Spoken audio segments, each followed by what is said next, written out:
અમરેલીમાં માવઠાથી પાક નુકસાનીના સર્વેને લઈને રાજકારણ ગરમાયું છે। જિલ્લા કોંગ્રેસ પ્રમુખ પ્રતાપ દુધાતે સરકાર સામે મોરચો માંડ્યો।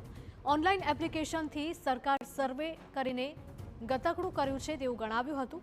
સર્વેની ટીમને ગામમાં પ્રવેશ ન આપવા માટે અપીલ કરાઈ છે। પ્રતાપ દુધાતે વિડીયો મેસેજ જાહેર કરીને સરપંચોને અપીલ કરી।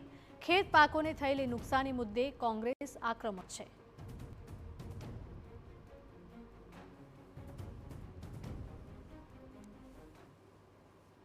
અમરેલી જિલ્લા સાથે સૌરાષ્ટ્ર ગુજરાત ભરના ખેડૂતોને સરપંચોને મારી નમ્ર અપીલ છે કે ગ્રામ પંચાયતમાં બેસી તમારા ગામની અંદર ઠરાવ કરી અને સર્વે કરવા આવનારને એક પણ જગ્યાએ ખેતરે જવા ન દેવા જોઈએ અને એને ઠરાવ કરીને આપી દો।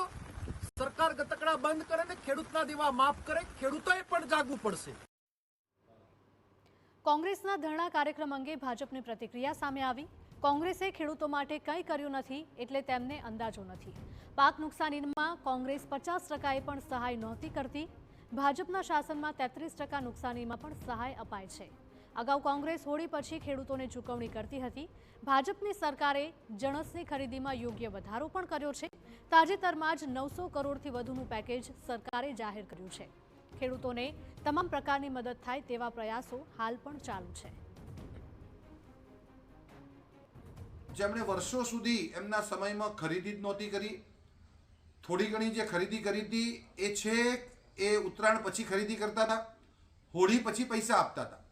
આ વાત રાજકીય નથી કરતો, હું ચેલેન્જ કરું છું કે આ તારીખો સાથે આ વિગતો રજૂ કરવાની અમારી તૈયારી છે। તો વર્ષો સુધી આપત્તિ વ્યવસ્થાપનમાં પણ જેમણે માત્ર 1 હેક્ટરની જ રકમની સહાય આપી છે, એની રકમ પણ 4500 જેટલી પ્રતિ હેક્ટર હતી। ભારતીય જનતા પાર્ટીની સરકારે એ રકમમાં પણ 4 ગણો વધારો કર્યો છે, એના વિસ્તારમાં પણ ડબલ વધારો કર્યો છે। હવે 1 હેક્ટરના બદલે 2 હેક્ટરની આપે છે।